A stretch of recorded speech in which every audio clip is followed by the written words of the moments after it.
அனைவருக்கும் வணக்கம். இன்றைய பதிவில் நம்ம என்ன சொல்ல போகிறோம்னா, மாடி தோட்டம் பண்ணுறவங்க என்ன வாங்கி வச்சுக்கணும். கண்டிப்பாக வாங்கி வச்சுக்க வேண்டியது பக்கத்தில் இருக்க வேளாண்மை துறை அல்லது தோட்டக்கலைத்துறை அலுவலகம் இருக்குன்னா, அங்கே போனீங்கன்னா ஒரு சிவப்பு கலர் பேக்கெட் இருக்கும். அது வந்து சூடோமோனாஸ்ன்னு பேர். அல்லது பச்சை கலர் பேக்கெட் இருக்கும். அது ட்ரைகோடர்மா விரிடின்னு. பின்னாடி திருப்பி பார்த்தீங்கன்னா, அது எப்போ தயாரித்தாங்கன்னு போட்டிருப்பாங்க. அந்த தயாரித்த காலம் வந்து நமக்கு எப்படி சொல்கிறது, காலாவதி ஆகாமல் எக்ஸ்பைரி ஆகாமல் இருக்கக்கூடிய நாட்களில் இருக்கிற மாதிரி அதை நம்ம கரைச்சிக்கலாங்க. அதை வந்து பயன்படுத்தலாம். அப்படி பயன்படுத்துகிறப்ப பயிர்கள் வந்து இயல்பாக இருக்கும்.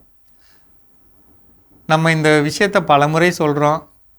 ஆனால் அது பயன்படுத்துகிறதுல ரொம்ப யோசனை வருது நம்ம மக்களுக்கு. ஒரு பக்கம் வந்து நம்ம அழுகல் வந்திருக்கு, மண்ணில் பயிர்கள் அழுகல் வந்திருக்குன்னா ஏதோ ஒரு விதத்தில் அதை நோயை சரி பண்ணணும்ல. சரி பண்ணாமல் அந்த நோயை தீர்க்க முடியாதுல்ல. அதுக்கு இந்த பொருள்கள் வேணும். இது 100 ரூபா தான் ஒரு பாக்கெட்டு. இதை வாங்கிட்டு வந்தீங்கன்னா தண்ணியில் கரைச்சி தொட்டிக்கு ஒரு 20 கிராம் 30 கிராம் அந்த மாதிரி கரைச்சி ஊற்றலாம். பெரிய மரங்களாக இருக்குன்னா 50 கிராம் களைஞ்சி ஊற்றலாம்.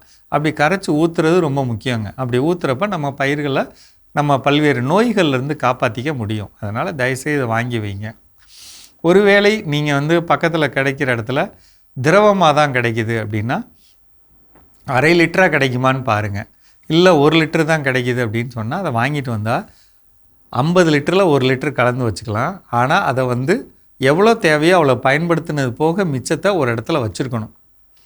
எப்பப்போ வேணுமோ அதை எடுத்துக்கலாம். ஆனால் நீங்கள் வாங்கிட்டு வந்த பாட்டிலை அப்படியே தண்ணியில் கலந்துடணும். அது கூட நாட்டு சர்க்கரை 1 கிலோ கலந்து வச்சிடணும். அதை அப்பப்போ எடுத்து பயன்படுத்தணும். அதை இடையில எடுக்கக்கூடாது. இந்த கவனம் மட்டும் வச்சுக்கலாம். இப்படி வச்சுக்கிட்டால் மிகச்சிறந்த ஒரு பூஞ்சை தொற்றுக்கு எதிராக நம்ம பயன்படுத்துகிற மாதிரி ஒரு அமைப்பில் கொண்டு போகலாம். இதை நீங்கள் பார்த்துக்கங்க. அடுத்து ரொம்ப முக்கியமானது இந்த பயிருக்கு வேணுங்கிற சாம்பல் போடுறது. ஒன்று, நீங்கள் டெய்லி உங்கள் பயிரை பார்த்தீங்கனாலே எதெல்லாம் இலை காஞ்சிருக்கு அந்த காஞ்ச இலைகளெல்லாம் எடுத்து ஒரு இடத்துல போட்டு வைக்கலாம். எதெல்லாம் காய்ந்த கிளைகள் இருக்குது அதெல்லாம் கத்திரிக்கோலில் வெட்டி எடுத்து ஒரு இடத்துல வெட்டி சின்ன தூளாக போட்டு வச்சு தனியாக ஒரு இடத்துல போட்டு வைக்கலாம். இதெல்லாம் ஒரு நேரம் தீ வச்சு ஒரு பாத்திரத்தில் போட்டு எரித்தோம்னா அதில் கிடைக்கக்கூடிய சாம்பலை திருப்பி எல்லா தொட்டிலையும் கொஞ்சம் கொஞ்சம் போட்டு விடலாங்க. முடிஞ்ச வரலும் இந்த செடிகள் இருக்கக்கூடிய மண்ணை வந்து ஒரு கம்பி வச்சு ஒரு கரண்டி வச்சு கிளறி விடலாம். கிளறி விடும்போது இருக்கிற மண்ணை செடியை நோக்கி அணைச்சி வைக்கலாம். நம்ம பாசனம் பண்ணுறது செடியை தொடாமல் அப்படி கொஞ்சம் அணைச்சி வச்ச மாதிரி விட்டு அந்த தொட்டியோட ஓரப்பகுதியில் தண்ணி விழுகிற மாதிரி பார்க்கலாம். தினசரி கொஞ்சமாக தண்ணி கிடைக்கிற மாதிரி பார்க்கலாம். ஏன்னா இப்போ வெயில் ஓவராக இருக்குது, அதனால் இதை கொடுத்துக்கலாம். பொதுவாக பயிர்களில் நம்ம தெளிக்கிறப்ப நம்ம வீட்டில் இருக்க இளநீர் தண்ணீர் நம்ம பயன்படுத்த மாட்டோம்னா அந்த இளநீர் தண்ணியை பயன்படுத்திக்கலாம்.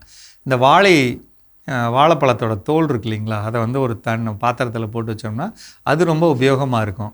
அதை வந்து அந்த தண்ணீரை பயிர்களில் தெளிக்கலாம், தரைவழி ஊற்றலாம். அது மாதிரி இந்த ஹியூமிக் பவுடரை கண்டிப்பாக வாங்கி வச்சுக்கோங்க. ஹியூமிக் பவுடர் அவசியம் கொடுக்கணும். இதெல்லாம் ஒரு பொதுவான அடிப்படை.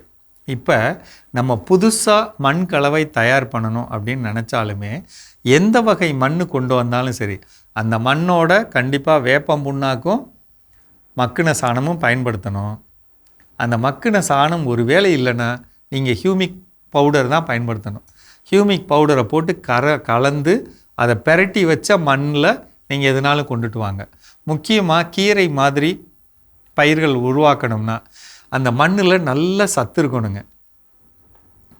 நீங்கள் இந்த மாதிரி கடைகளுக்கு போனாலோ நீங்கள் அசோஸ்பைலம்னு ஒரு பவுடர் வச்சுருப்பாங்க பச்சை கலரில், பாஸ்வோ பாக்டீரியா வச்சுருப்பாங்க, பொட்டாஷ் பாக்டீரியா வச்சுருப்பாங்க. இந்த மாதிரி பவுடர்களை வாங்கிட்டு வந்து கூட மண்ணில் கலந்து மண் கலவை தயார் பண்ணலாம்.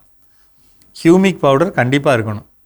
இந்த கலந்த இந்த அமைப்பை பெட்டு மாதிரி போட்டு தண்ணி தெளித்து இதில் விதைகளை போட்டு வளர விட்டோம்னா நல்ல அமைப்போடு அது வளர பெரிய வாய்ப்பு இருக்குங்க.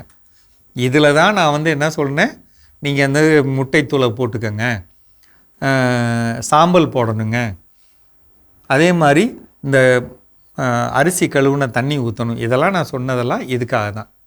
இந்த கவனத்தோடு செய்யுங்க. மாடி தோட்டம் சிறப்பாக வரும். கடலையை அரைச்ச தண்ணீரை பயிர்கள் மேலே தெளிச்சுக்கோங்க. இந்த வெயில் காலத்தில் அது ரொம்ப நல்லது. மீண்டும் சந்திப்போம்.